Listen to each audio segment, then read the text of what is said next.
Hello and welcome to this week's edition of the Sosbans and Sidesteps podcast. Joining me, Big M, as always, Mr. Hugh Griffin and our man in the ground, Bengie. Good evening, gentlemen. How are we? Good evening. Yeah, good. Thank you. Yeah, good. It's pandemonium in this house at the moment, Mark. What's going on? We're recording on this on the 6th of January, which means Okay. that the Christmas decorations are currently coming down. Oh, yeah. It was a They, bit So, they late, should be mind. done a few days ago. Yeah. yeah. So, there are times in a relationship where you have to step up and be counted, and there are times in a relationship where you just have to get out of the way.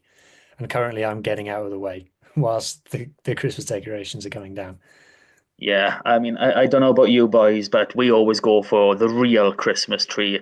And I've got this, what looks at about it looks about 12 foot. It's probably closer to 8. It really is closer to 8.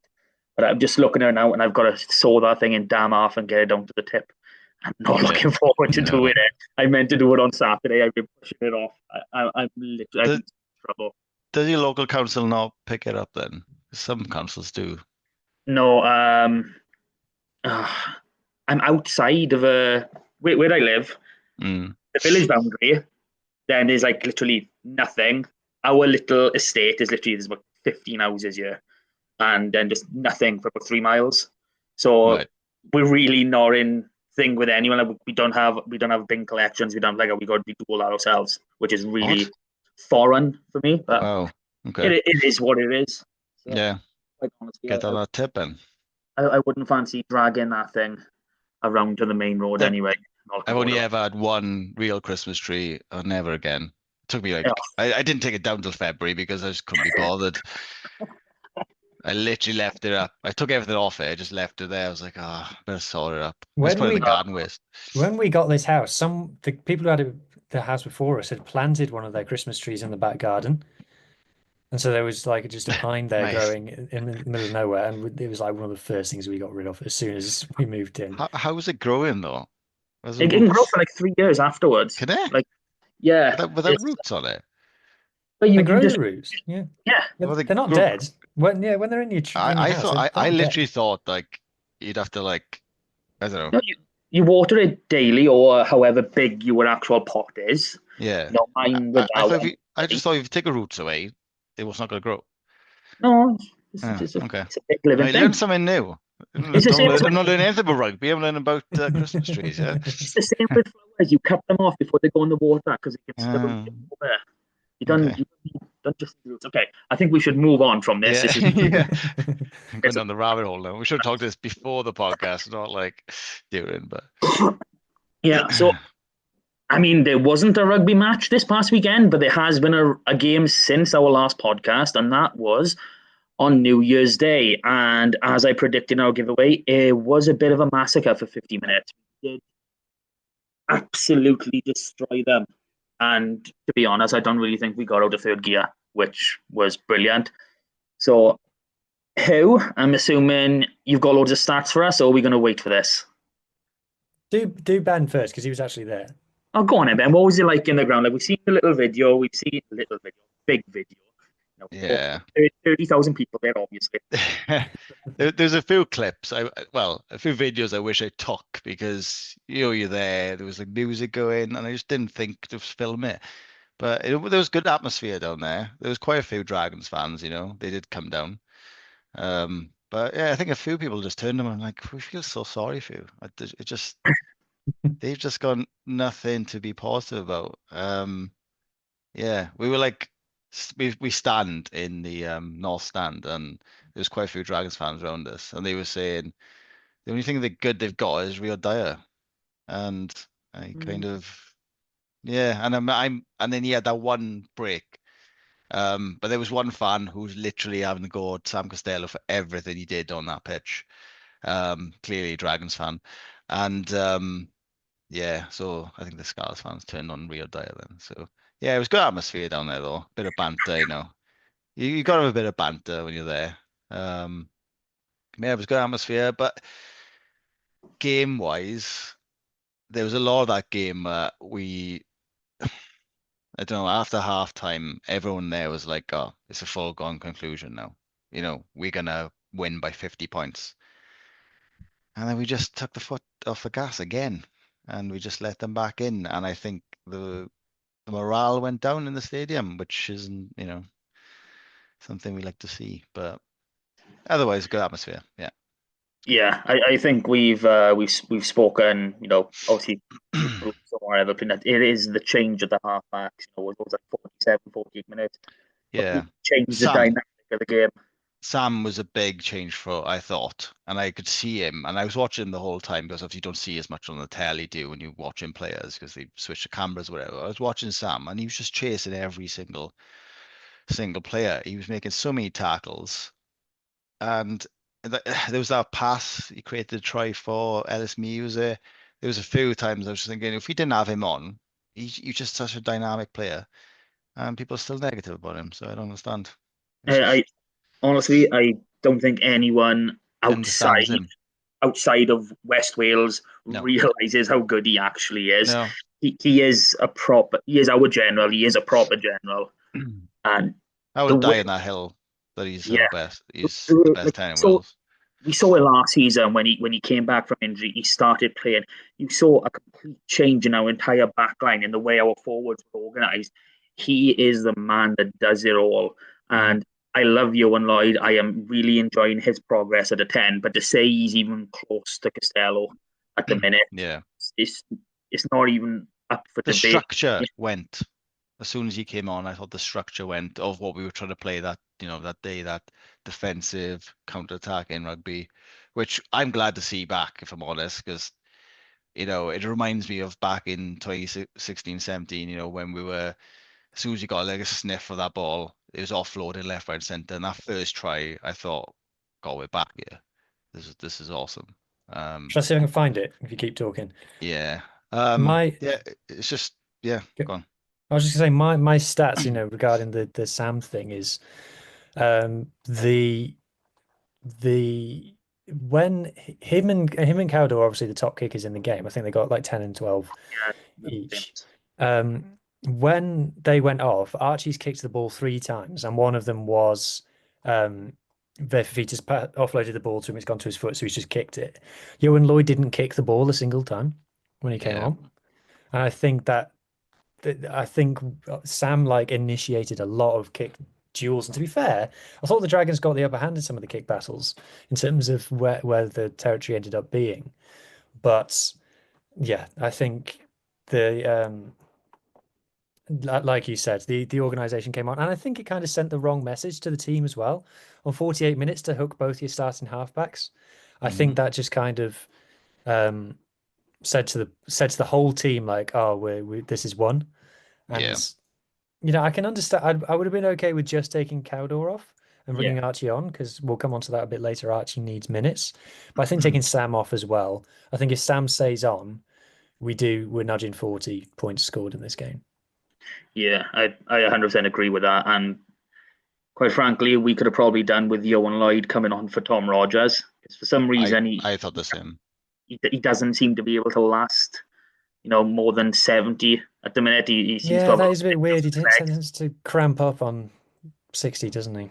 Yeah, it's like, obviously everyone hears rumours of what happens in Wales camp, but what I heard coming out of the autumn internationals is they did so much conditioning that the boys' bodies were knackered, and Tom really has still been a constant since then. So maybe he needs a fortnight, maybe longer off to recuperate his body. But then we're back into the same boat. I'm assuming he's going to be back in the Welsh squad for the Six Nations. Are they going to be on the ground running constantly again? So that's an issue in itself. I've noticed with Tom, he has gone down quite a few times with cramp in the last 20 minutes. But he gives his all, man. He's so, I don't know, he's always given 100%, isn't he? Yeah. So when he gets to that 60%, 60 minutes. What we're seeing from Tom right now is what I expected to see him from 3 years ago, when I expected him to start kicking on after I can't remember where we went. He was doing the last Lions tour, and he had a good, few caps for Wales, and I thought he's going to kick on really properly. Didn't go anywhere. We played Argentina at home. Well, there we go. That's close enough. But he got those first few caps. He looked good, and I honestly thought, okay, we're going to start seeing him pushing on. I thought, potentially he could be, a contender for the next Lions tour. But obviously, he's stalled massively over a couple of years. But he's picked right back up this season, which is amazing. So if we look at this try, I saw someone commented that he kind of makes it out on the wing, where he's taken on a few players. By the way, I love that from Sammy. So the ball's turned over. Oh, it's going to do this hesitating thing again now. So the ball's turned over, get the ball. And then Sam's the one who's called, let's go wide. Other stat about Sam in this game is he was the top meters maker for the Scarlets in the game with 61. That's not something we've seen from Sam for a long time. So I think these last two games, he is taking the ball on himself more, which he wasn't doing for a good year. He's gaining confidence though, isn't he? Yeah, since the World Cup, he was playing as a standing 10. And in his last couple of games, he's gone right. So this is Plumtree offloading there. And then Tom beats two men there and carries on. He should have been tackled a long time before he goes down. And obviously it's just simple after that. But Tom's kind of the one who turns that from a break into a try, really. Done a few times this season, though. His dancing feet has, killed off two players, making the gap, offload, and people are through. So, yeah, he showed good this season, but I felt like last season he was giving away a lot of penalties, and he's gaining a lot of confidence, which I think for our team, I think that's what's been different this season. Yeah, so there he goes. Beats one there, and then he's fought off. Yeah, he's fought off Aaron Wainwright there. So it's not just that. I think somebody online picked this up. It's the way he transitions the ball between arms to get two fends past both players and get the offload. To do that in such a short space of time, that is high level skill. That's what we love to see. So you look at his feet. His feet are going one way to the other, making them guess. I'm really sorry for any audio listeners, but we've got the try in front of us right here. And he's fended with the one arm there, and you transition now to fend off Wainwright. And then nice little offload. Good handoff. Johnny's done well as well here, to be fair. That should be recognised as well. Johnny's done well to execute that. Ball out. Yeah. Another one, Johnny Williams, who everyone is saying, form of his life. But I've seen playing, he won up carries. That's all he does. He makes a big game. Oh, he doesn't, though. Who's actually making these comments about watching these games? For Wales, he has done that in the past. But that's obviously what he's been asked to do. Because at the moment, for us, he's not doing that. He actually, I put it out on the Scarlets account during the game. He was a decision maker. He was being that when Sammy was carrying it, he was the one who was taking over, making the decisions. What would be nice as a stat for Johnny is his passes to carry ratio. This last season compared to prior, because this year the way he's been bouncing between 12 and 13. Obviously we saw him play a little bit of 13 last season. He is now a top URC European player, if not higher, as a 12 and 13, which quite frankly we don't get a lot of anymore. His passing game, his vision, it is a hell of a lot better than what people give credit for. And I honestly think he is probably the form centre in Wales. There's no doubt about that in my mind. You should get picked for Wales. Not that I want him to, but Well, yeah, that's the thing. For our benefit, isn't it? We always say like, "Oh, he should get picked for Wales," but then when they do get picked for Wales, we think, "Oh no, we needed him. Damn it." Well, we got plenty of centres, so. Oh, let's be honest. The way the centres are going right now, I wouldn't be surprised to see all three of ours go up. Yeah. But that's a problem for another day, and hopefully one that won't happen. Yeah. So last season we couldn't pick many players, and this season we don't know what to do with the ones we've got. Which one we're going to pick? If you just show this one, so this was a try that we didn't score.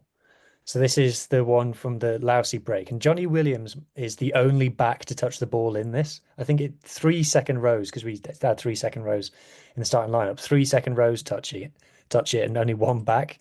So this is where Lousy goes through, and then Johnny's through there, and then it goes to Alex Craig. Great offload, and all he has to do is pass it to Marnus van der Merwe on his left, but because he's a second row, he thinks, "Oh, I'll just take it into contact," and then unfortunately the pass from Cowdell's not brilliant, and then the chance is gone. So I think that's another point, is that we left scores out there. Yeah. I think 32-15. But It We it didn't was play a for reflection of the 35 minutes. game. We really didn't play for 35 minutes, which is, unbelievable to think we won a game by 3 scores, and we can honestly say that. But There's never any doubt, was there? We didn't at any point thought, right, Dragons are going to take this. But no, I was quite disappointed in the last 20. yeah, I mean, we should have put away at least another 2 tries. It's almost like we had the bonus point try and thought, we got it now. We'll just park the we did the bus. same thing against Zebra. Against Yeah. Zebra, we just kind of, "Okay, got it," and then stopped playing. Yeah. That's not what the best teams do they? They carry on playing and make, high scores. Which, well, I mean, I hope we get to that point, that where we got the confidence to do that. But yeah. this is what I'm loving about being a Scarlet again right now. We have got 5 points in the bag, 3-score victory, and we're just talking like this. There's more we can do. We're still disappointed, yeah. Yeah, this is what I love about being a Scarlet. You listen to the other 3, whatever they are, who cares what they are, and they're all the same. Oh, we've won the game. Yes, we were awesome, amazing. There we are. Well, we could have done this better. We should have had a few more scores. Could have used the bench better. We could do this. Like we want to improve. We're not happy with just winning and being where we are. I want to see us winning every single game, and that is until we hit that. I'm going to be happy, but I'm never going to be fully satisfied. You know what I mean? We're still, I would say, like, at least 10 times better than last season, in every way. I'm still not like 100% happy. I'm not leaving that stadium going, yeah, we left everything we could have done. We did everything we could. There's times I'm just like, that last 20 minutes, we could just turn them into the ground, but we just don't do it. Don't know why, but yeah, I mean, they know each other. Maybe they felt sorry for him. Who knows? Yeah. Okay. What are the marvelous stats have we got? Or have we got any more videos to look through? No, we've got videos and we'll talk about some players. I don't have that many stats. I kind of did my ones about Sam Costello. What I liked in this game is that we tried things, and we took risks, and we kind of had a go, and not everything came off. Maybe less than half of everything that we tried came off. Sam's 2 missed kicks a touch. The example, the 50-22 that just trickled the wrong side of the flag, and is missed touch. But the reason that those have not come off is because he's tried to get absolutely everything out of it. And I think it was the same for a lot of the team, is that we've gone out there and we've tried things, and we've tried to put on a performance and play some nice rugby. And it's like I said, it's not always worked, but I like that we're trying. I think that it's good that we're starting to see that, because the first kind of 10 games of the season, I think we were playing quite safe at times. It was nice in this game, but at the same time, I do think in this game, I do think that the biggest differential between the 2 teams was we had more individual quality in our side than them. I think if you take, because you said in the preview, Mart, if you took a composite team between the 2, it's not many Dragons getting into the Scarlets team, and I think that was the biggest thing. And I think the Dragons will be very disappointed with their performance in that first half, because they weren't great. It was a big step down from their performance against Cardiff on Boxing Day. I did feel mine. Like that second half, I think if we were playing against a better team, we could have lost that. Yeah. Well, playing against a better team, we don't put both our halfbacks. That's as simple as that. It's a completely different dynamic. Yeah. I think this is what we've seen in the other games, isn't it? We're not taking Cowdo off until, like, if we ever take him off at all, it's like 75th minute or something. Everyone's staying on till like the end, because we know that they are safe players. Yeah, I suppose if Dwayne's listened to this, and there's a chance that he does, because he does take our suggestions sometimes. We love you, Dwayne. He'll be thinking, God, every week you're telling me to use the subs more, and then when I do use the subs, you're hammering me. And so it is kind of a bit like, use the subs, Dwayne. No, not like that. But I think with Archie, it's like you said, he needs more game time, but also I think he is. I don't know. Maybe we should start him and then bring Cowdo on as like Yeah. a safe-ish player at the end. I don't know. Yeah. Maybe there's a few selection changes we should make, but yeah, it's a Yeah. Yeah. good headache to have when you have to make a choice instead So of who's left. Mart, in this game, we had you're right there. Yeah, I got someone pulling some funny faces at me across the room. Sorry. Okay, so Sorry. That Christmas tree, is Oh, yeah, Christ, don't say that. yeah. it? So the one player who had a better game than we've seen him have lately was Alec Hepburn on Yeah. the loose head side. So 100% scrum success for the Scarlets again. And maybe on a different day, Hepburn does get pinged once or twice. But what did you make of his scrummaging performance in this game? Best I've seen of him in our colours.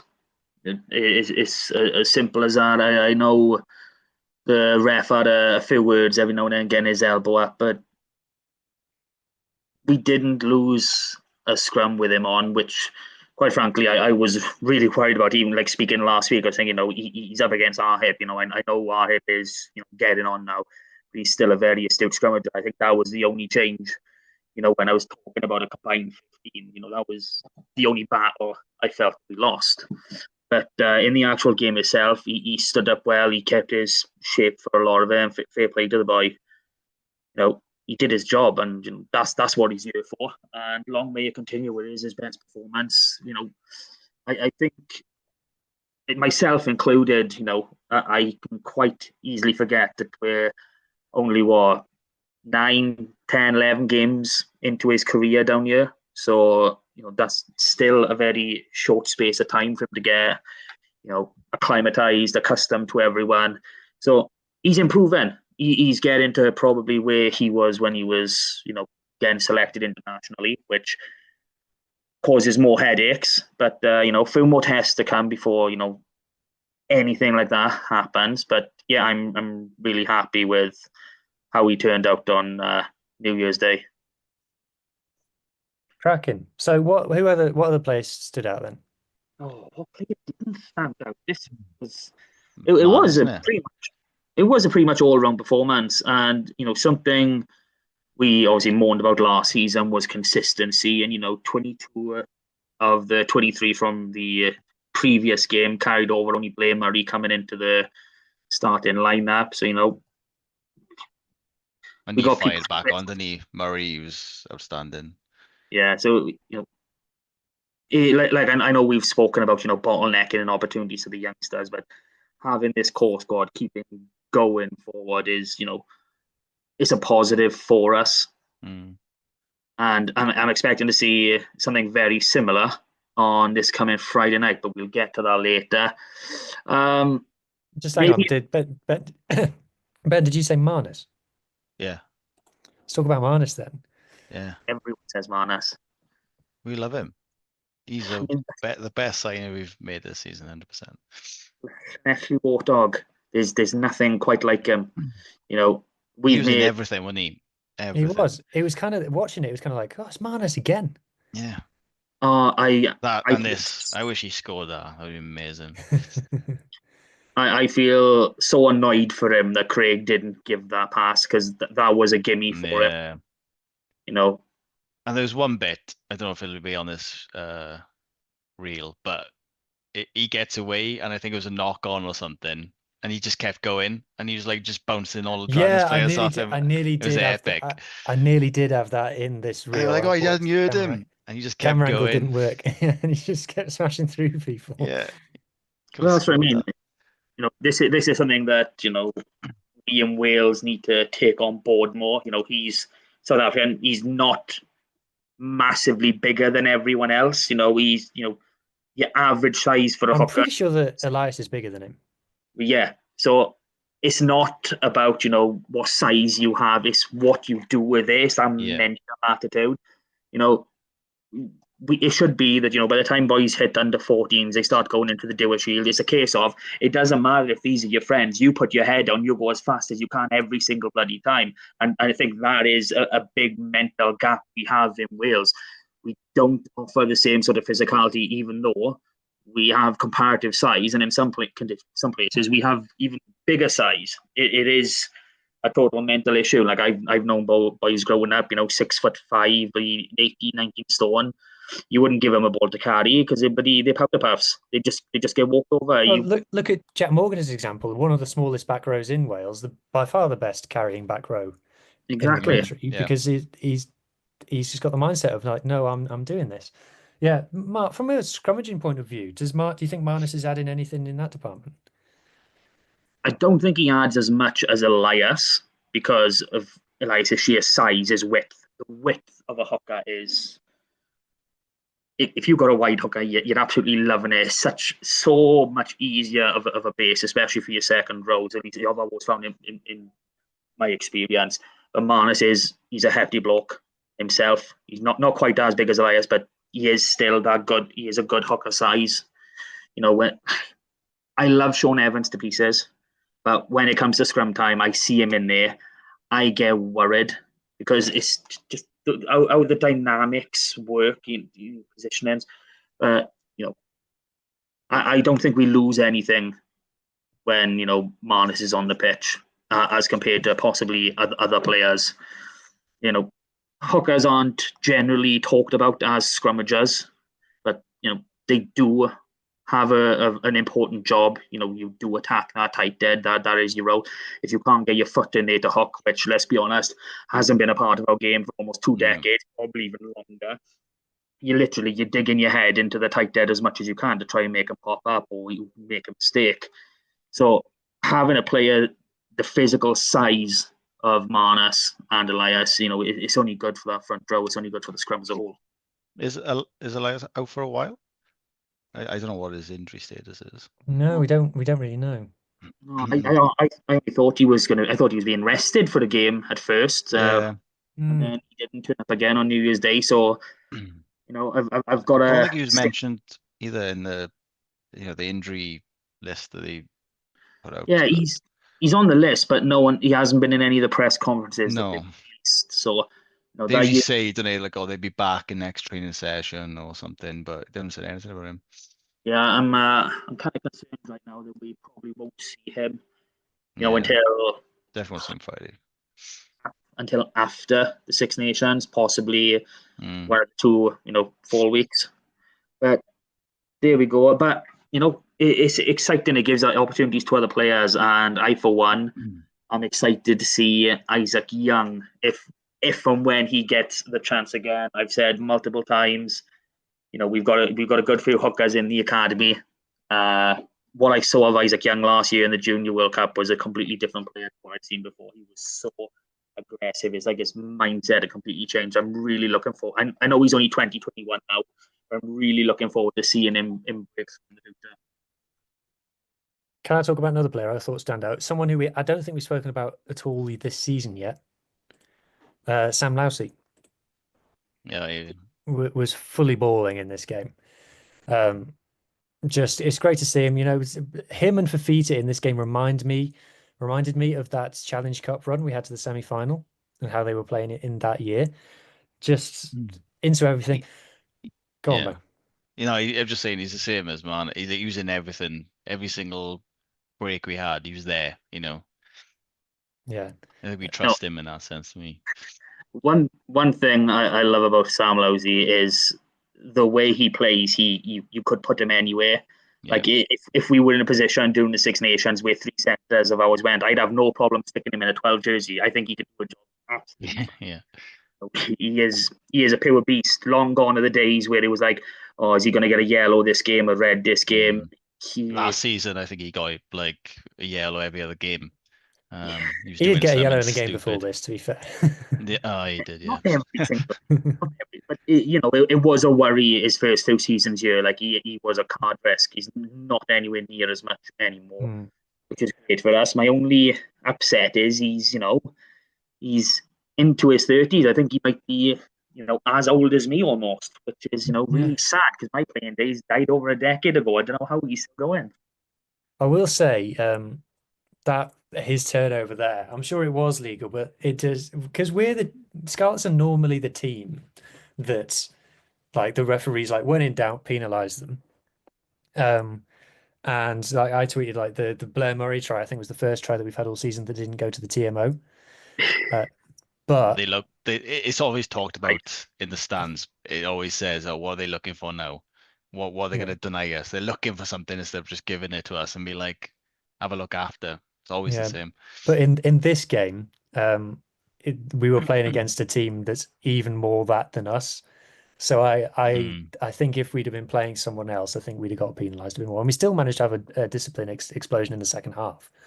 But I did feel a little bit for Dragons fans of like, God, they're getting no decisions at all. They're getting absolutely no decisions. Tane I Plumtree probably should have had a red card. Let's be honest. Uh, let's not talk. Let's not talk about Yeah, this game. yeah. He's a bit of a loose cannon in this game. I thought He he's was full when of he's full of beans when he was he's when going he for was everything. playing rugby, Hmm. he was good, but he Yeah, kept trying to do things that weren't rugby, that weren't so good. It yeah. was like someone had said, nudged him before the game and said, "Hey, Tane, apparently there's a Tane who plays for them, who's really daft and does stupid things on the pitch." And Tane's gone, "I'm the stupidest Tane in Wales," and has gone around, just gone out there and just tried to prove a point. And like I said, whenever he did do actually any rugby, it was good. Like he did this grubber at one point. He did this grubber kick that Yeah. nearly led to a try.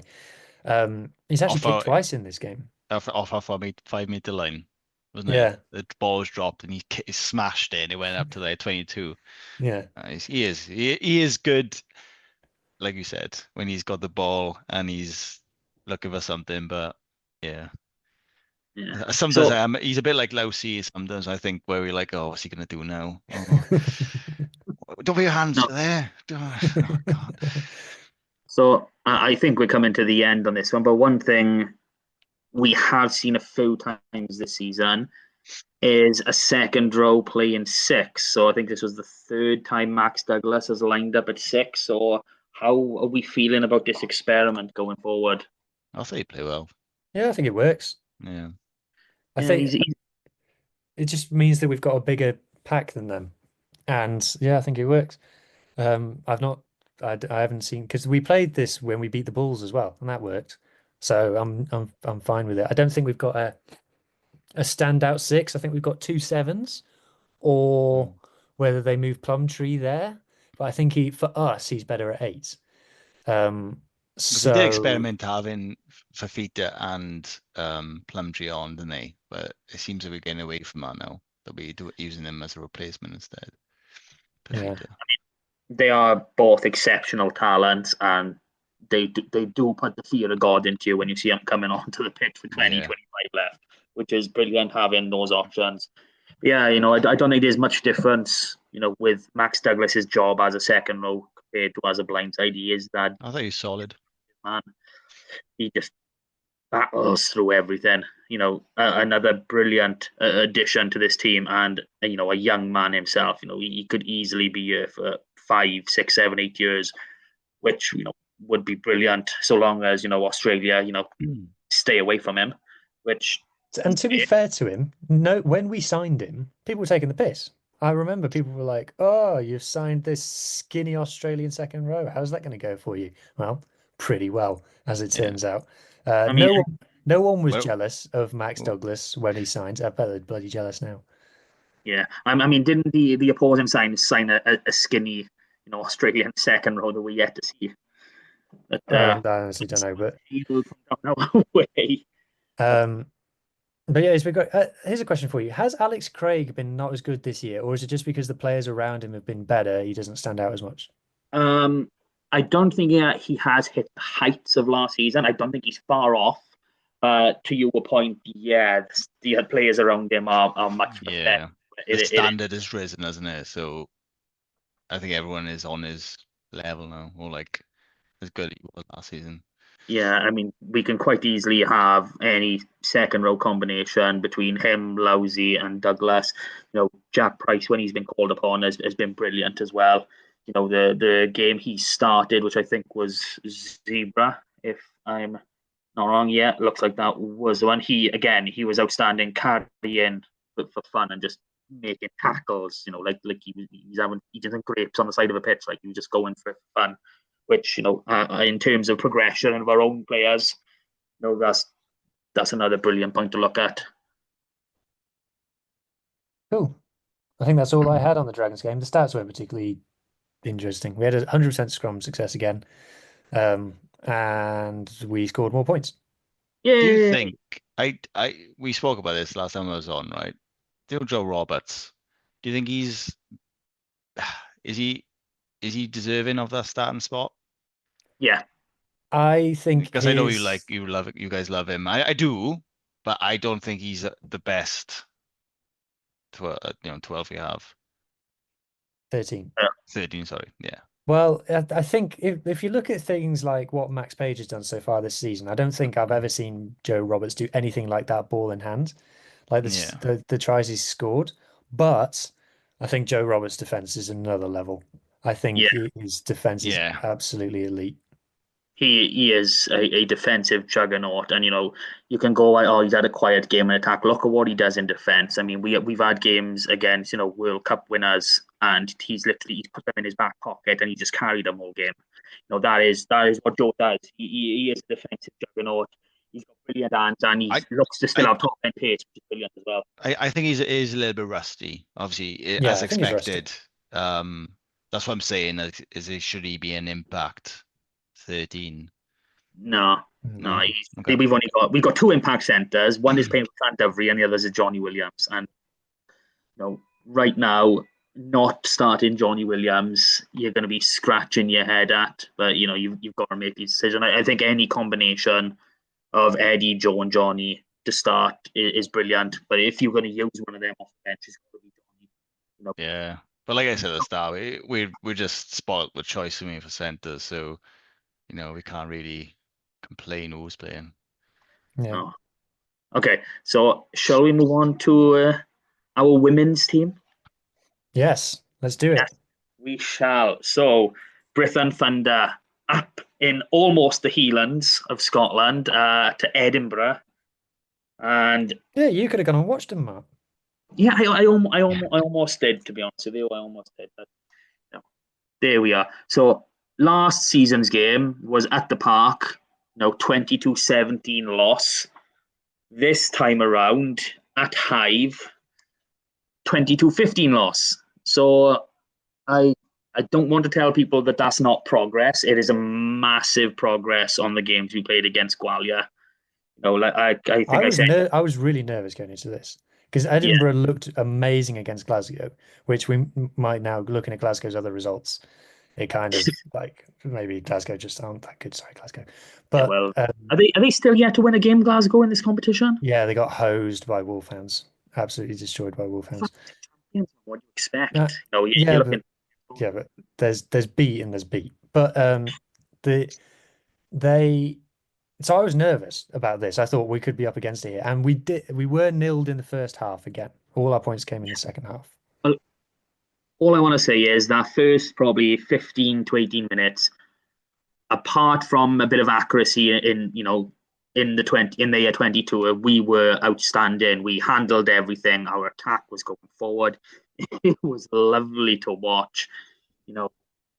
We let in some soft tries, which is really sad. But we looked a hell of a lot more structured, a lot more coached than we had done in the first two games against Gwalia. And like I said last week, we use these two games as a warm up, as a preseason, because we haven't had one, and it really does look that way. Because the performances against Gwalia look like, I don't know, maybe a 2 or 3 out of 10, and this is closer to a 6, 7. So even though it's a loss, it's a bonus point away from home.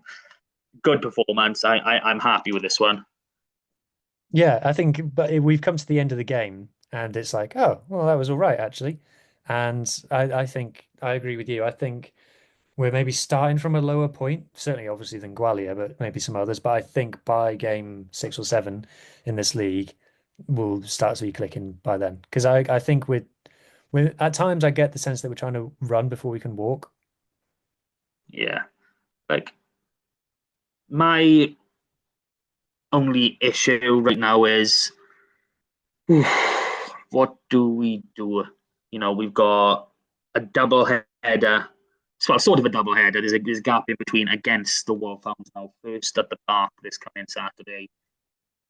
Is it this Saturday or is it Sunday? I gotta double check that. It says the 11th on my screen. I believe that's the Saturday, so I'm gonna go with the Saturday. We know we like to make mistakes on games on this one, but no, it is Saturday.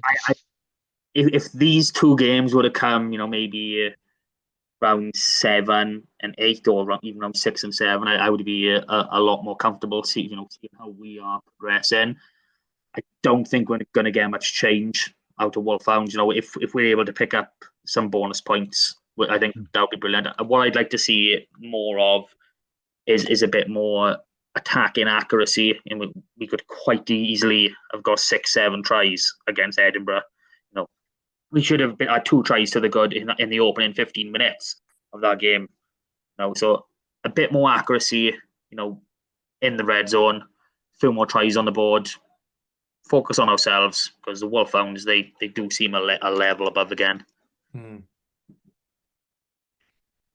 Oh. Bless you. Any last thoughts on Brython, my friend? No, just obviously a much better game. I thought the centres looked good again, worked well again. I thought hashtag hang on the wing like that looked good again, and a better performance from the pack as well. Better performance. Okay, so am I safe to move on to the community? Yes. Yes, sure. I am. Okay, so I am going to move on to the community, but I just got a couple of things to touch on first. So the junior academy, I should say, is back in action now. Our under-18s had a double header this past Sunday up at Churchbank in Llandovery against travelling Ealing Trailfinders. 2 games, one was at 3, one was at 5. And we came away with an aggregate 66 points to 12 win over the 2 games, 40 points to 7 in the first. I didn't know that. I hadn't seen the scores. I didn't expect that. I thought Ealing. It was hell of a points difference. I thought Ealing would be scary. Well, yeah, you would. They they are a powerhouse in their area. So to see our under-18s doing that, obviously the 40 points to 7, you can guess who started at 10 in that game. But yeah, 40 to 7 and then 26 to 5. To hold them out to 1 try in each game. Wow, that is impressive. That's awesome. We've spoken with Scott Snedden and Tom Phillips on another pod last week. If you haven't already checked it out, amazing insight into our academy. Everybody already has checked it out, Mart. It's drowning in views. There's probably 3 or 4 more people that still haven't seen it. They need to see it. I thoroughly enjoyed it, guys. Oh, cheers, Ben. Thank you, Ben. No, it is awesome. Every time I get a chance to speak, especially with Scott, it is his insight of the game, his care, his passion, especially for the players and the young players, it's unreal. This is a guy that I think we could be seeing, possibly higher national level now. He's Wales under-20s at the minute. He's a transition coach for us. Great talent. So yeah, listen in if you haven't already. It's great to hear what's going on in the academies. So that was our warm-up game for the defence of our RAG under-18s championship. The first round is this coming weekend, but there's 5 teams. There's the 4 regions plus RGC. So this is our bye week. So no under-18s action. Oh, as far as aware. But don't worry, there will be more under-18s action next week. We can talk about that then. We can just discuss how we're going to smash through everyone, just like we did last season. They've added a semi-finals and a final this year, so we'll just walk through them as we do, because it's what we do. And we'll have another championship to celebrate on the 3rd of February. So the Jones will have another hour's worth of his highlight reel. They're probably not even going to they're probably not going to record his games now, saying we need to protect this boy. He's just weak to have highlight reels like this.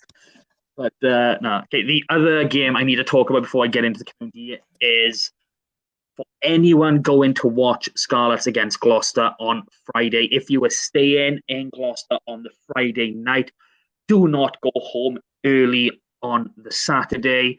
At 2 o'clock on the Saturday, Llanelli Warriors are playing, I want to say Longlevans or Longlevans. I don't know how to pronounce it. I'm really sorry. So that's a 2 o'clock kickoff. Their ground, this is a clubhouse address. I'm assuming the pitch is next to it. It looks like on the maps. Postcode is GL29EU, or if you're in the centre of town, is it town or city? It's a city, isn't it? Yeah, I'll call it a city. Town. It's got a cathedral. Yeah. So yeah, been told bus number 97 or 98. They're every half hour, 10 past the hour, 22 the hour. It's literally one stop, 10 minutes away. Go support the Warriors. They're absolutely amazing. You know what them and the Pembrokeshire White games are going to connect the world rugby in a region. It can't be understated. And I'll get some more info for you next week. But there is in the community a deaf rugby camp for, I believe it's under 12s. So I'll get a bit more info on that future. I believe that's on the 21st of January. So I got a bit of time on this one. So now I will finally, if my computer allows new computer, no headphones because it doesn't work. I'm trying to share.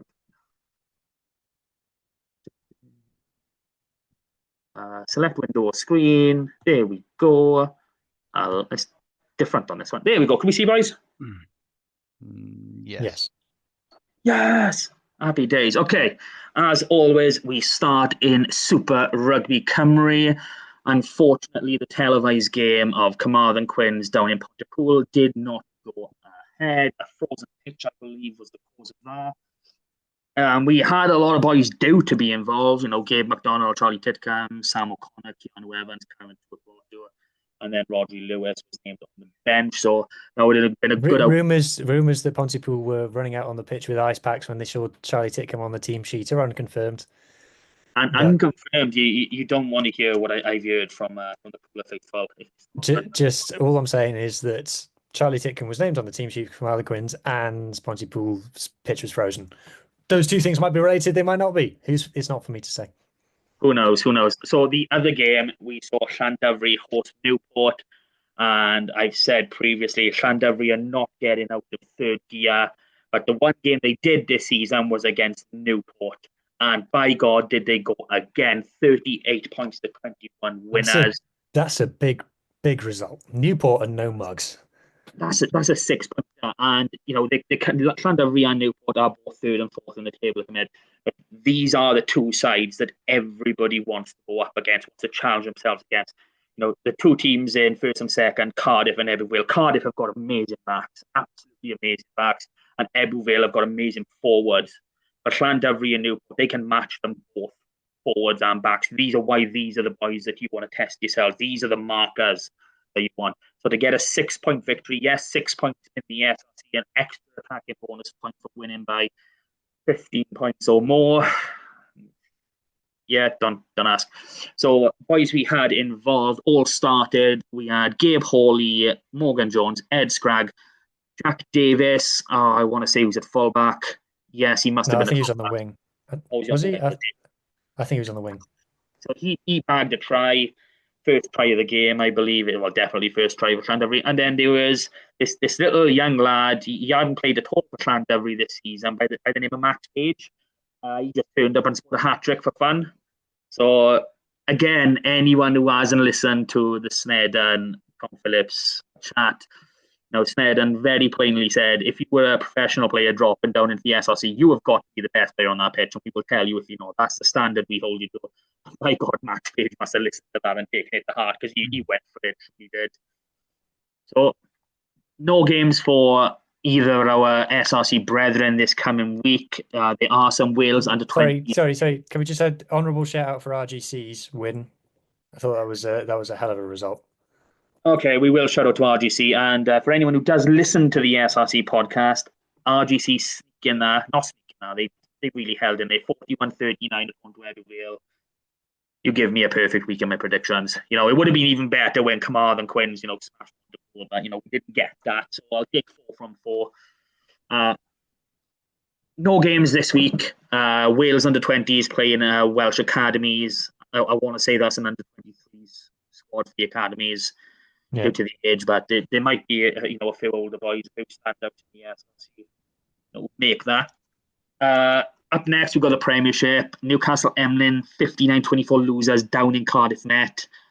Ouch. Llangennech 16-19 down at home. Parc, respectable. Llangennech are flying the flag for us this year. And Narberth 15-14 winners at home to Ystrad Rhondda. Narberth are coming back. I'm telling you now, it's happening. But it's not happening this weekend because they've got a bye. Llangennech are travelling to Newbridge and Newcastle Emlyn are at home to Bonamine. That could be a game for Newcastle Emlyn to target. Over into Championship West, Ammanford, the only team we care about in action, 56-34 winners at home against Dunvant. Schleffey Wanderers cricket games, both away games, conveniently. What I will say about Ammanford, since they've had T and Sparrow in their pack, they look a completely different animal. I don't know if it's the young boy himself or they've got another amazing talent in there. Playing the 10, Sam Potter. So he's not long come through our junior academy. Played some games with Llandovry as well. So there's a lot of good talent in Ammanford, and it's amazing to watch they run. Clearly Wanderers, I did tag him at the start of the year to win this league. But, Ammanford, they're outsiders right now. They're pushing into that top 3, top 4. Games for this week, Crymych at home to Ystadell. Schleffey Wanderers at home to Tondi. Ammanford travelling to Trebanos, down into 1 West. And Buryport edging 24-23 at home to Aberystwyth. The boys from Aber get to travel back, just a bonus point, but it'll do for now. Tenby continue their undefeated league domination, 35-7. Wellinville going down 27-17 away from Islay. Hendy winning 39-0 at home to St. Clair's. I have no idea what happened now and did not expect a result like that for St. Clair's. So on to this week, Tenby are travelling to Aberystwyth. I keep getting tongue-tied today. I don't know why. Tenby are travelling to Aberystwyth. Feel free to jump in and chat if you want, boys. I don't mind. Wellinville at home to Hendy. Kidwelly at home to One Island. Buryport travelling to Pencloud. And St. Clair's at home to Pontydylis. 2 West Central. No games for Bryn Aman this week. But they are travelling away to Resolvan this coming Saturday. So 2 West now. Betos against Whitland was postponed. Lampton with the bye. 90 leads. Yay. Carmarthen Athletic 28-10 winners over Fishguard. Larne 19-7 winners at home over Milford. And Nantgaredig playing out a 19-all draw away to Lacha. I'm hearing rumours that final conversion went over the post, but the linesman was from Lacha, so it didn't count. So, who knows? Games for this week. We've got Fishguard at home to Lacha, Lampton travelling to Milford, Nantgaredig at home to Larne, Whitland hosting Carmarthen Athletic with Betos getting the bye. 3 West, Kev Nathan against Aberystwyth postponed. So sad to see this game. It really hurts my heart. Cardigan 76-0 winners over. 76-0. That's just wrong. Harmon United, they dropped down as well this season. They won 3 West or whatever, like 3 West A or something 2 seasons ago. After 2 West, back down to 3, and now lose 76-0. What's going on, boys? Come on, you can't all be doing the 10B Iron, man. That's not this week. That was your excuse last season. Tumble winning 22-16 away to Llandilo. Llangadog 56-31 winners at home against Monteberem, and De Croix winning 14-10 at home against Haverford West. Games for this Saturday: Aberystwyth run at home to Llandilo. Llangadog travelling to Armagh United. Haverford West hosting Kev Nathan. Monteberem hosting De Croix, and Cardigan travelling to Tumble. Almost there, boys. 4 West A. Newcastle Emlyn Dreigiau 32-7 winners over Langham. Crymych Tyrone 23-13 winners away to Llanfair. Narberth Athletic 36-0 winners at home to St. David's. Come on, St. David's, we love you. Please pick up. Neyland 41-3 winners over Pembroke Harlequins, and Pembroke had the bye. So games for this week: Newcastle Emlyn Dreigiau hosting Tyrone. Narberth Athletic travelling to Pembroke. Pembroke Harlequins hosting Llanybydder, Neyland travelling to St. David's, and Langham with the bye. 4 West B. Furness winning 29-14 at home to Pantyfunnan. New Dock Stars against Llandybie postponed. I'm really sorry, Hugh, but no 5 points this week. Why was it postponed? I don't know, maybe frozen pitch. Maybe the council had hit into one of them bloody water pipes again and flooded it again and decided not to pay for it. But it's still dog sick. It's what you expect. I reckon the opposition just didn't fancy it. You never know. You never know. Okay, last two games, Pennebank 26-0 winners at home to Pinya, Pontiac 36-35 winners at home to Fall Bay. Sounds like a cracker. So games for this week. Binya at home to New Dock Stars, Tregaron travelling to Fall Bay, Llandibby at home to Furness, Panderfynon at home to Pontiac. One last game, and it's in the Division 4 Cup. Trimsaran travelling to Ferndale. I don't know why we're still trying to play this game. Ferndale were 10-0 up in the 74th minute, way back in, early mid-December. I don't know why they've had to replay this game. I know it would mean Trimsaran going out, but if you're playing a game to 74 minutes and you're winning by 2 scores, why?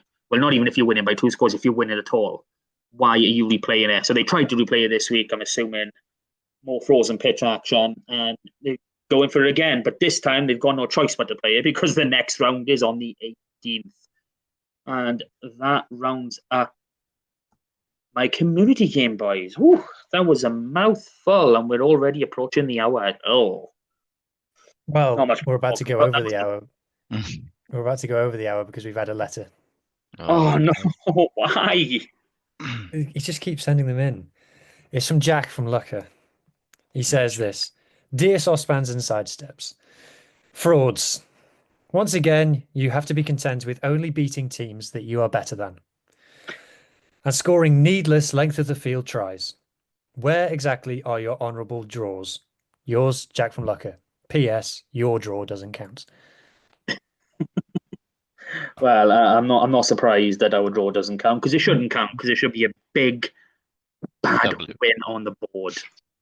Yeah, Jack, go do one back. I'm sick of you by this point. I haven't got anything better to do than to send letters to his home address, which, by the way, he just wants to drag us all down to his level, doesn't he? So. That's what they all want, I'm sure. Hey, I'm assuming he's left his number on one of these letters by now, surely. Come on. Mart, whenever you lean back, I can't hear you anymore. You can't hear me anymore. Well, I'm saying surely Jack has left his number on one of these letters, or at least a return to sender address, something, so we can Is get he like it. the Zodiac killer, where like you leave clues every week? I think he lives. I'm pretty sure he lives under the Lucca Bridge. Yeah. And he murders any goats that go across. He could be the Zodiac killer. You never know. we only see him a couple times a day, when the sun is shining right, the tide is finally out. The sun doesn't shine there, man. Jeez. Outside, come on. Yeah, always signs on the park, isn't it? Yeah. Scorro. It's all it ever does. So that brings us on to probably our last subject, which is a small European Cup game at Queen's Home. I'm calling it Queen's Home because that's where the most successful team. Yeah, the best team from Gloucester plays at Queen's Home. Yeah, there's no doubt about that. So Friday night, 8 o'clock kickoff, is it? Am I right on that count? Yeah. But you boys, I'm assuming at least one of you are going to it. So I'm going. Are you going, Ben? I'm going. Yeah. Are you in the shed? I am in the shed. Cool. I'll stand next to you. We're gonna get a Ben and Hugh combination. I wonder if that's gonna go with that. We'll vlog each other. I'll film you filming me. I'm having a bit of like a full all day up with my mates because it's like my birthday weekend. So when I see you, I might be a bit, loud, to the wind. louder than I am now. We're going to come back on Monday. It's going, it was great meeting you on the weekend. Well, what are you on about? Yeah. If you're not lucky enough to be in the shed on Friday at 8 o'clock, the game is live on Premier Sports. Thank God for that. I believe every single one of our games now is live on some form of platform for the rest of the season. From what I've seen, there's a lot of fans going up. From what I've seen, we'll have a good turnout, I think. Yeah, there's more people going to this one than traveling, 10, 12 miles down the road. Yeah. Whatever that, I can't remember what that one was called anymore. Like, no, I was looking after Keith or what it is. Anyway. I was there, and it was like the library. It's like being in the library. It was. There we go. So we've seen a lot of media, not speculation, more admiration for a very simple chip chase try by a certain Gloucester 9. Former Cardiff player. former Cardiff player. So who you actually Like watched most of some them of that game? players, actually. So yeah, lots of familiar names in that Gloucester team. None less than Josh Hathaway, who I was. obviously Scarlets Academy player. Um, yeah, and obviously there being no URC at the weekend, uh, the there was the only action was Premiership action. So there was loads of clips of this Gloucester game going around. So Scrum 5 basically live tweeted the Gloucester game as a Welsh game because they got that many Welsh players playing for them. So they had Thomas Williams, Gareth Anscombe, Max Llewellyn, Josh Hathaway all in their starting back line. And yeah, they had a win over Sale. So Gloucester fifth in the Prem. They're scoring. The thing about Gloucester is, in the URC, most teams, bar one or two, play a style of rugby that you would see at international level, or at least try to do it. So they play like textbook rugby, if you like to call that. If you were to write a book on how to play rugby, most teams in the URC play like that. Whereas in the English Premiership, there's a few teams that like, throw the book out the window, let's just do whatever. And Gloucester are one of those teams. Gloucester and Bristol are the two teams. Gloucester are one of the teams that just plays kind of vibes rugby. So they're averaging at the moment 28 points scored per game, 26 conceded. They've scored the third most tries, and they've got 7 try bonus points from their 10 games in the Premiership so far. They got 3 from 5 wins at home. And at home, they're averaging 29 points scored, 23 conceded, and they've got try bonus points of 4 out of their 5 home games in the Prem. They played against Edinburgh in their first Challenge Cup game, and I think it was something like 15-10. So they didn't maintain that against Edinburgh, and Edinburgh are so in the URC. But the thing about Gloucester is that they play. They take risks. They take risks that a lot of teams in the URC wouldn't. They will run from anywhere. So I think they exit their own 22 via carries, relatively high compared to everybody else. I can't find the exact stat now. Oh, here we go. 33% of their exits from their own 22 is carries. Most people, when they're in their own 22 kick, Gloucester a third of the time run, or at least try and run. And they did score from there, 22, didn't they? Yeah. That was pathetic defense. Come on, surely you've seen that try. Obviously, besides the forward pass, we won't talk about that. We pretend that was flat at least, but that was a shocking defense. They don't pass short or close at all, really, or move close or tight.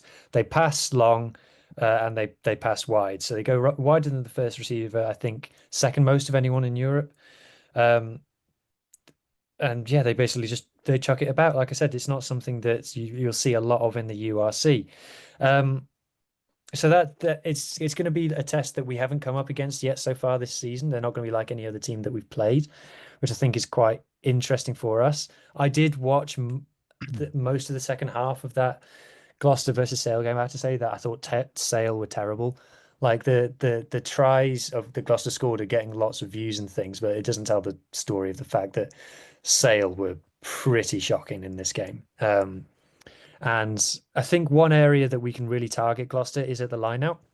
So they've got 80% success of line out, which is relatively low. We're obviously got the best line out in Europe at the moment, the Scarlets. They don't steal opposition ball at the line out at all. I think they've got something like 5% stolen opposition ball. They don't go for that.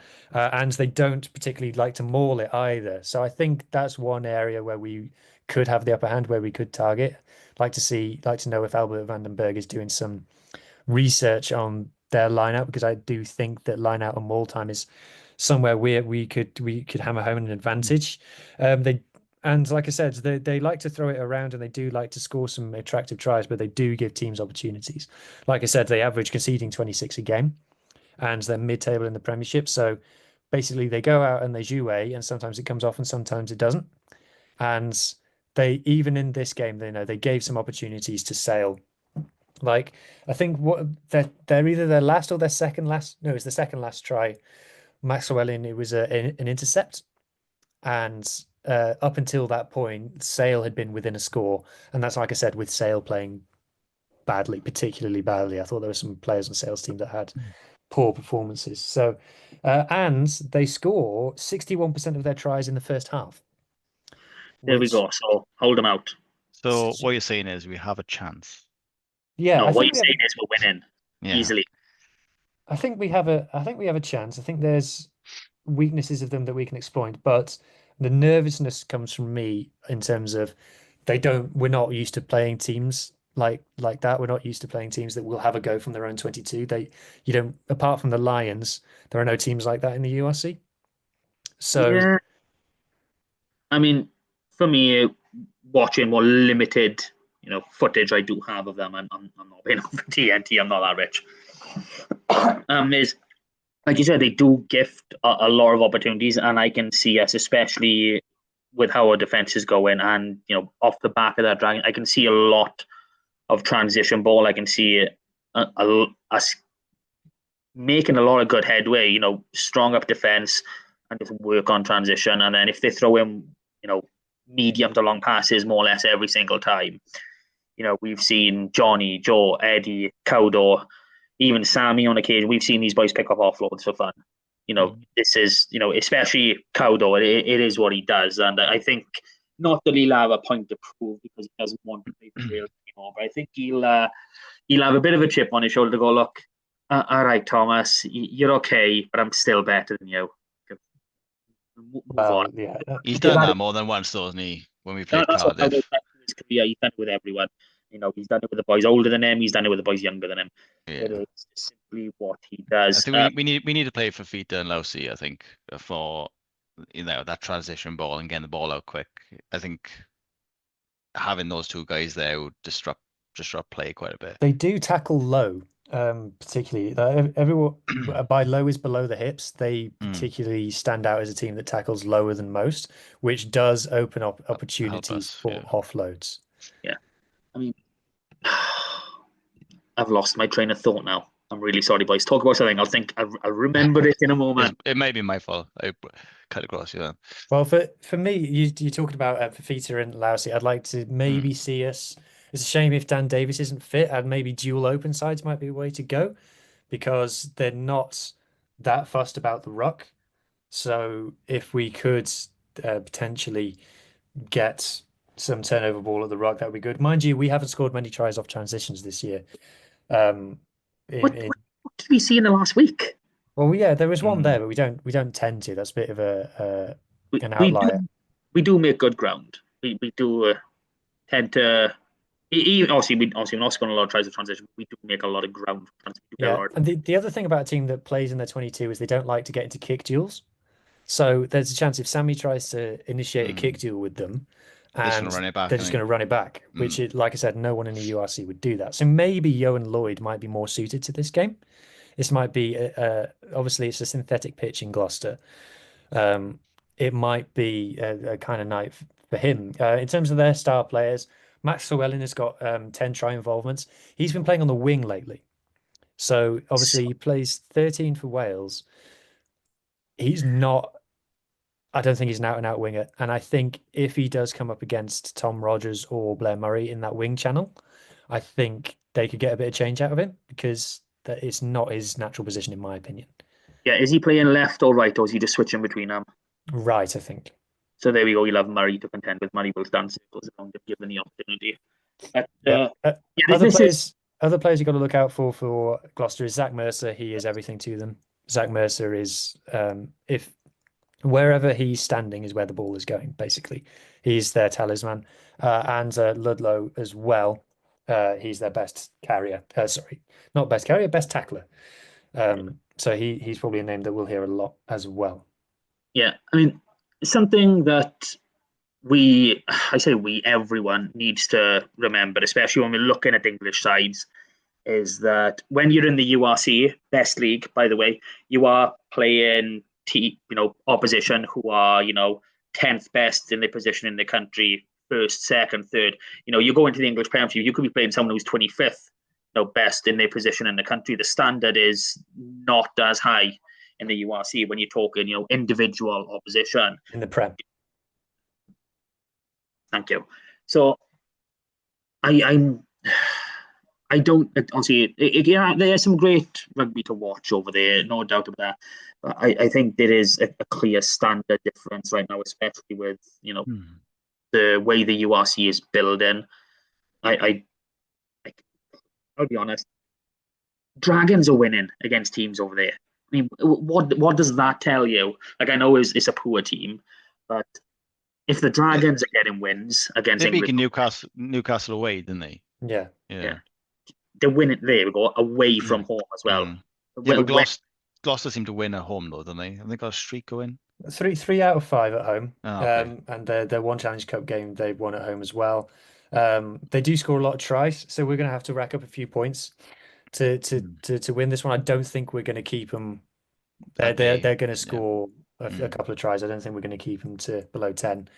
And so we're going to have to, I think, get well over 25 points to win this game.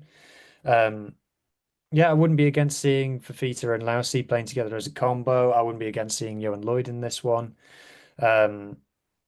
Max Page might be a shout as well, because there are going to be opportunities, there are going to be spaces, and they are, like I said, they are going to take risks. So I think, I'm not saying fight fire with fire, but if we're going into this expecting them to play like Munster, they're not going to play like that. So it's going to be a unique challenge for us. Yeah, I mean, we've just so improved on so many different fronts that I do think this is going to be not as comfortable as the Dragons, but if we are going to win with a bit of breathing space. They do have heritage in the Challenge Cup as well. Gloucester 5 finals. How many wins? 2. Not bad, not bad. I mean, anyone who's listened to these podcasts from the beginning, when it was just me and Lee talking about Scarlets and some lonely Pembrokeshire rugby clubs, you'll know that we had issues with Josh Hathaway leaving back end. So it'll be nice to show him what he can come home to in a year or two's time. Yeah, Josh, come home. This is who you can be back up to. Basically, that is what we're talking about. Yeah, no, they don't worry me. Like I said, I do have limited footage, and obviously the stats you're saying do play a bearing, but I'm just thinking this is against other English opposition. They worry me because they're home. I think that's where my and their crowd is rowdy. Their crowd will influence the ref. They have a rowdy home crowd. I saw the highlights of that game, and the crowd was bouncing. It was loud.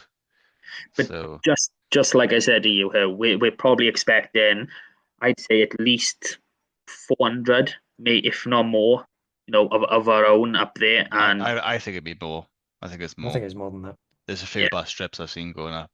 There's quite a few. All of you stuck in together. It doesn't matter if there's another 12, 15,000 Gloucester fans here. It's what we do. We sing our hearts out and we make our presence known. And I don't think the hostile atmosphere is going to play a part in this one. So yeah, I'm not going to say we're going to nil them, because that'd be a bit cruel, wouldn't it? Yeah.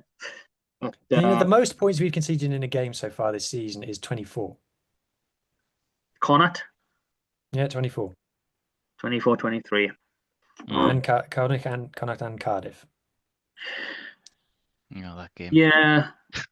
I don't think we're going to concede that many. I could probably see them going for 3 a few times if I'm totally honest. Because we did that at Glasgow. Glasgow never go for the 3, and we made them go for the 3. So that's true. If there's any team to do it too. What am I thinking? Go on, I'll go. 26-17. Scarlets win. Oof. Always a Scarlets win. I mean, I know we make a habit of calling Scarlets the winners, but I think we could win. I don't think it's going to be as wide as that. I think. Oh, come on, be positive, Ben. Come on, let's say, I don't know, 29-25. That's too tight. Generally, I'm expecting to hold my chest for the final 10 minutes as usual, probably looking at Faithful. Hugh going, help. This is too much for me. Because all my mates, because every time I go down to watch the Scarlets, I'm stood there going, I can't relax. Like apart from the Dragons and the Black Lion game, I could, but the rest of the games can't relax.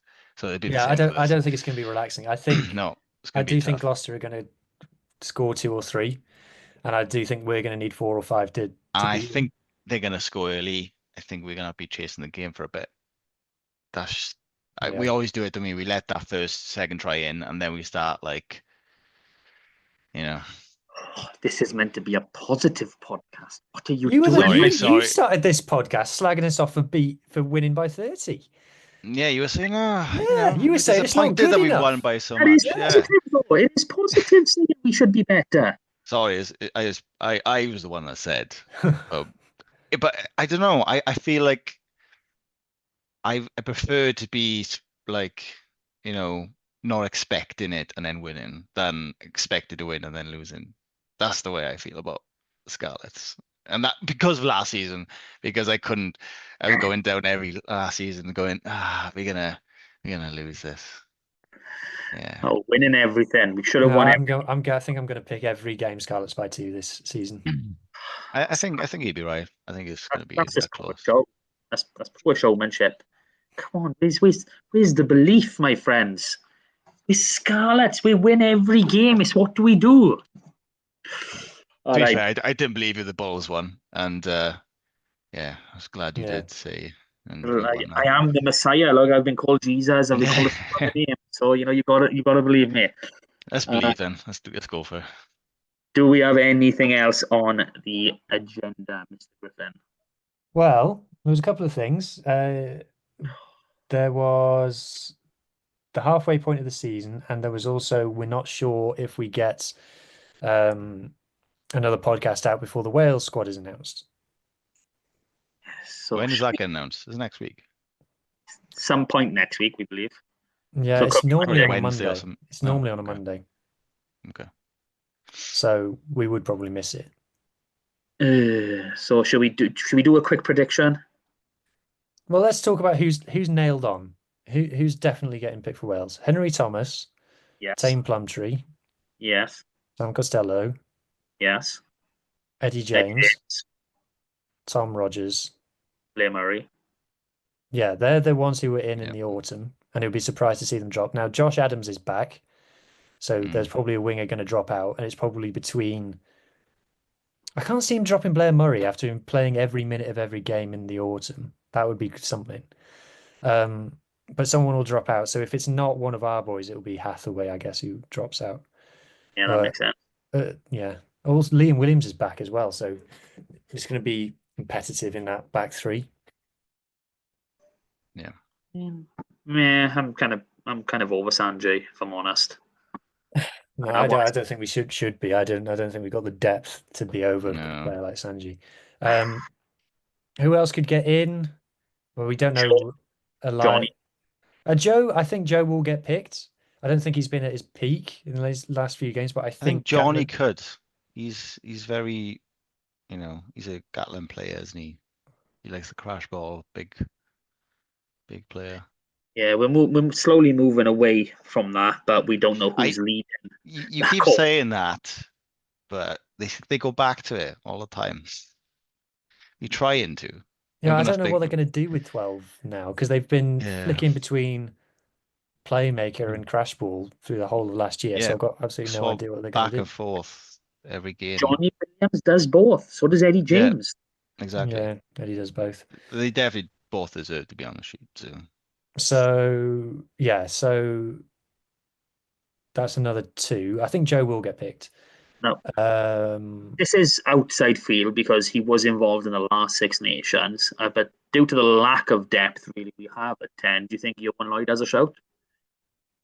No, I don't think so. I think there's enough players in front of him. Yeah, and the fact that he didn't get picked in the autumn, I thought that was a big sign. Matthias is another one. Should be in there. Should be starting. Yeah, 100%. He'll get picked. McLeod is a shout. I think the thing that helps McLeod, I think McLeod's best attribute compared to everybody else is his leadership. And I think with Dewey Lake going down, they need another leader in there. And I think Josh has shown fantastic leadership for us this season. Yeah. Yeah, Absolutely. I can see Josh and Jack Morgan working in tandem like they have done previously. We know that partnerships work. We've seen it in the past. I think both players obviously have improved since those days. I was quite I disappointed when Josh didn't get picked for the autumn. I do He. selfishly don't want him to be picked though. Oh no, I don't want anyone to be picked. Oh yeah, I he'll get Yeah. injured on like the Tuesday. Yes, I mean, especially after the year he's had. I Stay Well, with us, Josh. If they do call you up, say no. yeah, just be like, nah, Scarlets. Stay with them. That's what nah, Carbo's doing. yeah, Yeah. I quite happily have zero Scarlets in the Welsh squad. Especially with games to play during this break. Mm. Two outside shouts who like properly outside shouts left field. Obviously, Max Page is one who we've tipped a couple of times. It's just because he's been training with Wales. He's been invited to train on the last couple of Yeah. ones as But well. he hasn't had much region, game time. So No, and not since the autumn either, to be fair. no. And then I do think Ellis Mee is the kind of player that Mm. Gatland would like. I He's hope. big, and he. I He's big. really hope not, because it'd be great for him, a personal accolade and all that. But quite honestly, if all of our back three players are fit and firing, he doesn't make our starting 15. Tommy Lewis takes that place, and Yeah. Ellis Mee, yeah, he's 21. He's got a long way to go. We could very well see him back in the SRC at some point this season. And like I said, the back three is stacked. Not a full back, but that's why I think Tom will get in, because he covers full back. Yeah. But And he impressed in the autumn. yeah. So I think he will. Anyone else? No, I don't think anybody else really. So I think we'll see a good 6 in. Yeah, like I said, if Elias is fit, he's in as well. I can imagine him picking Elias because hooker is such a problem position at the moment. I think For me, it's as long as they're both fit, it's going to be Elias D and then Project Lloyd. That's what's going to be the hooker selection, unless there's another injury in there somewhere, and then probably someone like Sam Parry will pop up. No, Sam Parry's never getting picked for Wales again. Depends on the injury. No chance. After what happened in the summer, no. Gatland won't forgive that on any level. Gatland will never pick Sam Parry again. So that's that. And in terms of like to finish up then with season review, halfway through the season, so I did a poll on Twitter, asked everybody what their feelings of the season was so far. I asked whether it had fallen short, met expectations, or exceeded expectations. Currently on Twitter, 63% said exceed expectations, and it's I think more than that on Facebook. What's your guys' feeling? I mean, I think you already know mine. I'm always Mr. Positive. We won one of the games I expected us to lose. I'll say that much. I did have the Bulls down as a loss at the start of the season. It was Bulls and Glasgow, the only two teams I can accept losses against from the season, especially with seeing how they've played. So, would I have taken 6th at this point at the start of the year? Yeah. I probably would have. I'd have been happy. That's why I'd say met expectations, but realistically, could be a lot better. I thought you said you were going to be Mr. Positive. You went straight You're a bloody liar, you are. Met expectations, but You're could an be atrocious liar. Positive. I think, I don't know, if you asked me the start of the season, like if you said this is where we'll be this point, I'd be like, oh, that's amazing. That's better than I could ever imagine. Now, though, halfway through, we should be a lot higher. There's a lot of decisions we made where we should have gone for the post or for the corner. There's times where I thought we could win the games. Obviously, I think we should be 3rd if we won 1-point games. Everyone we've spoken to at the Scarlets has said we should be 3rd. Every time I speak to someone at the Scarlets and said, "Oh, that was a good win," they reply with is we should be higher in the table than we are. So I think in the camp, I think they'd say met just about. Well, they said at the start of the season, the actual the higher ups there, and because I went to the supporters meeting, they said, oh, if we're in the top 8, I think that's a great result. And quarterfinal, I think it was the Challenge Cup, and I think we'll exceed that. So when you realistically look at it, I think we will be in the top 8. I'm saying that now, and I Yeah, think we will get to a semi-final of the Challenge Cup. yeah. Like for me, if I'll just run off, these games now, we've got Gloucester, Van, Edinburgh, Munster, Ulster, Stormers, Ospreys, Dragons, Leinster, Lions, Sharks. Munster away.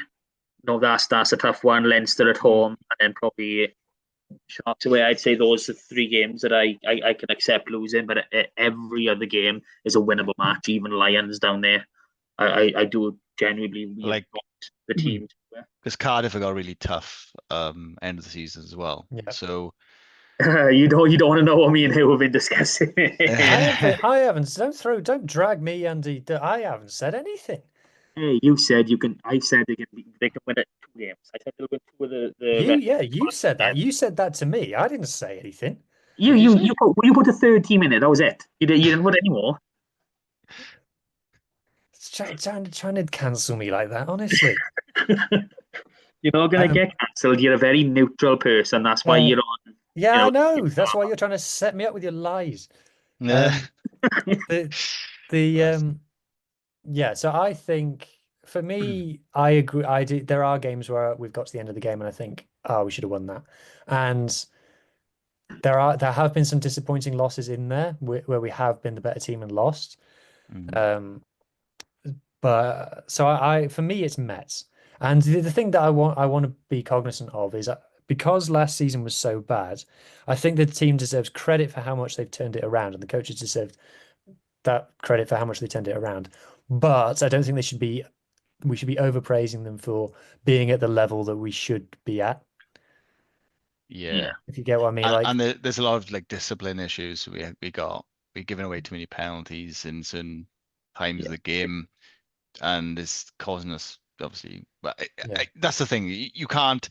Dwayne shouldn't be going back going, guys. Yeah, you were perfect, great. Like yeah, when we're not. So I don't want to go like, oh, we were terrible last year, but we're decent this year, therefore you're all amazing. It's like, no, you're decent. yeah, But I think the players are giving everything. yeah. I don't think there's really any player that I would say has even had a bad game. Maybe like 1 or 2 like moments in games where they've had a shocker, but I don't. You I've could not, tell the youngsters have stepped up this year, though. Like I yeah. think it was last season. Was it last season we had like 16 players leave? I'll tell you something. We've had in the summer we had legends of the Scarlets leave. We had Yeah, all time like if you were picking a Scarlets all time 15 players of that caliber leave. We haven't missed them. no. I was speaking to one of the players, can't remember who it was, because they come to the stand-in section at the end of the game, and they said like this season it might have been Sam, maybe possibly, or Johan. He said like the younger boys have stepped up because last season they felt like they were being mentored in the sense of like they couldn't play expansively as they wanted to, and I think they've all pat each other on the back going, let's do this season. I think they're all in the same boat, if you know what I mean, instead of like there's older players there that were Yeah. trying to influence and a lot, which is good in certain points, but I think it's the same what happened I think in the 2016 2017 season. All the players were like, let's just go out and play the game of rugby and win, and that's what I think the players are all playing for each other this year. Yeah, like if you've come through the Scarlets Academy and you go in a dressing room and there's Ken Owens, John Fox, and Scott Yeah, Williams in there, it's you know, intimidating. you're not telling them what to do. No, no. Whereas if they're taken out of that room, then I can see that's a lot more freeing. Yeah, Yeah, there's 2 sides of the coin. Great players, but it's obviously given some boys a bit of freedom to really express themselves more as leaders and really step up in that category. I think it's just a lot of like people, like I said, in the same boat, and they all want to crack on and get it done, instead of, they're trying to get played in front of Lions, isn't he? At the end of the day, last season. Yeah. Yeah. Yeah. So Like, what's sorry, go on, Mark. yeah, like something we've seen this season, which we didn't really have last year, is we do have now a core of probably 30, 32, 33 players that can really step into the 23. And we know the standard's not going to drop massively. It's something that, when we've spoken, people within the Scarlets, there's a massive, I mean, absolute massive emphasis on this transition group, on the boys, playing SRC, pushing on the door. They are doing everything they can to bring these boys up to that level. So, we're seeing, I think we're seeing that pay out. Just because when we have an injury, well, we're not having many injuries, but when we've had the likes of Max Page to call on. At 19, we've had Ellis Me, 21. Yeah. These boys have just come in and just boom. I know Ellis Me's a new signing, but Max Page certainly isn't. He's been in our system since he was 14, 15. So these every game he's played, he's made an impact, hasn't he? he's certainly an attacking threat. Yeah. He is a massive, massive attacking threat.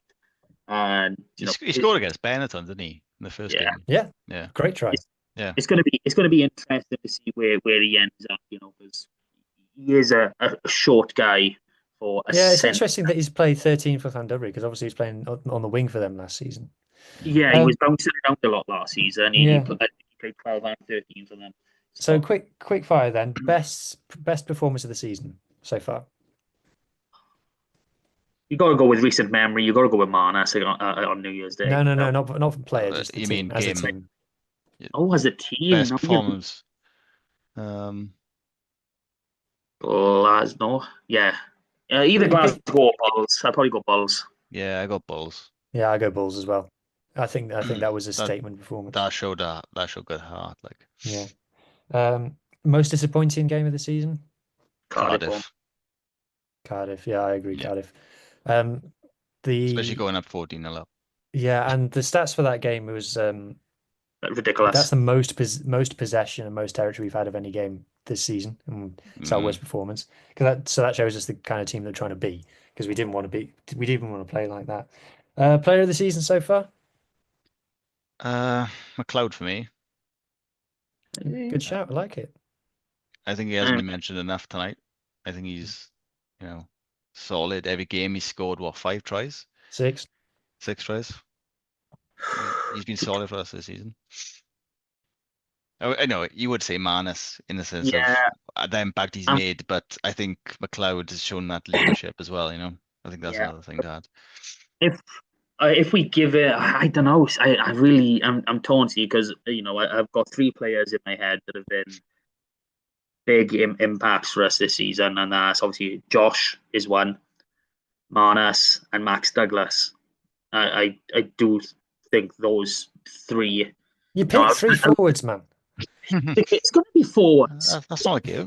They're the only ones that do any real work. Come on. I praised Sammy a bit earlier. That's as far as I can go.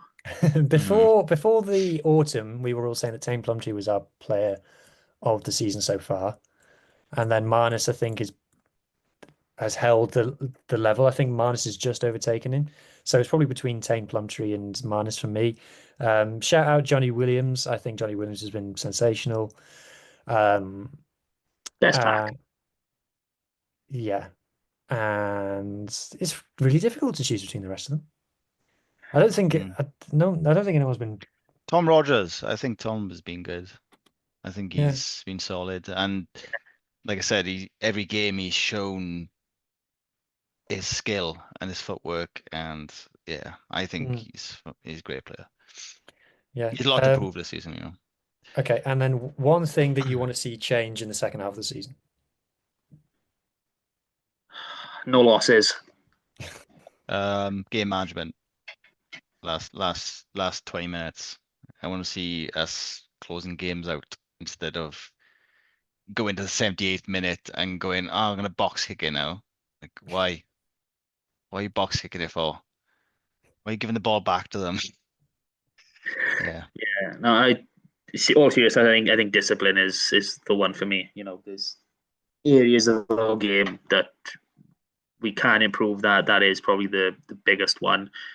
We cut the discipline, we cut their position, not their position, well, we cut their territory, which I think is where we struggle the most, especially, we seem to be fine defending lineouts and driving balls, in between the 22s. The odd occasion on our own 5, but yeah, I think we can get that penalty count down. Let's target 8 and less a game, and then go from there.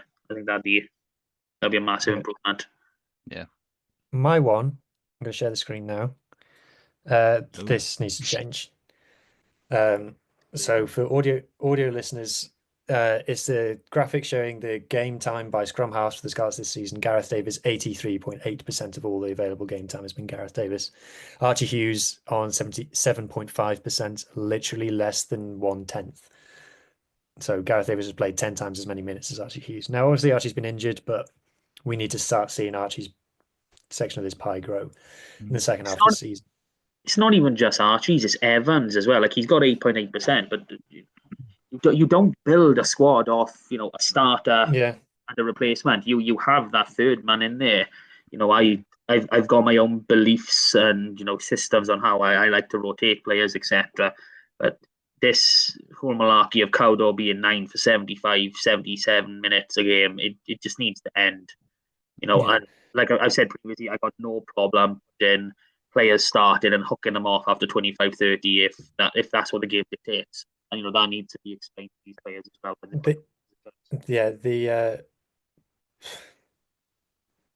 For like I said about the legends who left, and we're not missing them, maybe shows that although they're all-time greats who we all love and we'd all be starstruck if we met them, maybe they could have left a season earlier.